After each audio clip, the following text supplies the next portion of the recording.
ಕರ್ನಾಟಕದಲ್ಲಿ ಕಲಿತ ಕೇರಳದ ವಿದ್ಯಾರ್ಥಿನಿ ಮಲಯಾಳಂ ಮಾಧ್ಯಮದಿಂದ ಬಂದ ಫಿಜಾ ವಿ. 1ರಿಂದ 7ನೇ ತರಗತಿವರೆಗೆ ಕಣ್ಣೂರಿನ ಕೆಎಂಜಿ ಆಂಗ್ಲ ಮಾಧ್ಯಮ ಶಾಲೆಯಲ್ಲಿ ಮಲಯಾಳಂ ವಿದ್ಯಾಭ್ಯಾಸ ಮಾಡಿ 8ರಿಂದ 10ನೇ ತರಗತಿವರೆಗೆ ಸಿದ್ದಾಪುರದ ಇಕ್ರಾ ಪಬ್ಲಿಕ್ ಶಾಲೆಯಲ್ಲಿ ವಿದ್ಯಾಭ್ಯಾಸ ಮಾಡಿ ಕನ್ನಡದಲ್ಲಿ 125ಕ್ಕೆ 123 ಅಂಕವನ್ನು ಪಡೆದಿದ್ದಾಳೆ.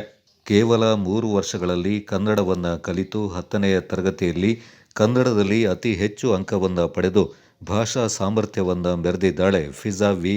ಪ್ರಸ್ತುತ ಸಿದ್ದಾಪುರದ ಇಕ್ರಾ ಪಬ್ಲಿಕ್ ಶಾಲೆಯ 10ನೇ ತರಗತಿ ವಿದ್ಯಾರ್ಥಿನಿಯಾಗಿದ್ದಾಳೆ.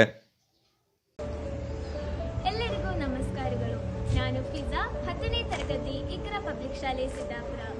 ನಾನು ಈ ವಿಡಿಯೋದಲ್ಲಿ ಇಕ್ರಾ ಪಬ್ಲಿಕ್ ಶಾಲೆ ಕುರಿತು ಒಂದೆರಡು ವಿಚಾರವನ್ನು ನಿಮ್ಮ ಮುಂದೆ ಮಾತನಾಡಲು ಇಚ್ಛಪಡುತ್ತೇನೆ. ನಾನು ಮೂಲತಃ ಕೇರಳ ರಾಜ್ಯದವಳು.